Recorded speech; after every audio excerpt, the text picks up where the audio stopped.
Orqamda turgan hozirgi paytda sotuv va aktual bo'lib turgan ikkala mashinani qaysi biri yaxshiroqligini sizlar bilan bitta ko'rib chiqamiz.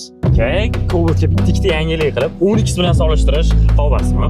Yangi mashina chiqqanda eskiligini unutib qo'yish yaxshi emas, chunki Cobalt o'z davrining eng zo'rlaridan bo'lgan. Kelinglar bugun yaqinda ikkala mashinani plus-minuslarini ko'rib chiqamiz. 10x agressiv mashina, yoshlar uchun ham juda ham qulay. Oldi ko'rinishi ham zamonaviy. Ichki dizayni ham shunaqa. Shahar ichida va katta yo'lga qulay mashina hisoblanadi. Asli Cobalt'da nimalar bor aka? Cobalt bo'lsa xalqimiz tomonidan yillar davomida sinalgan mashina bo'lib, texnik tomonlama ham sodda va ishonchli. Zapchastlarga keladigan bo'lsak, hamma joydan uchratishingiz mumkin. 10x da bor komfort, endi Cobalt ham bor. Sotayotganingizda ham o'zining narxini, qiymatini ushlab berib turadigan mashina Cobalt bo'ladi.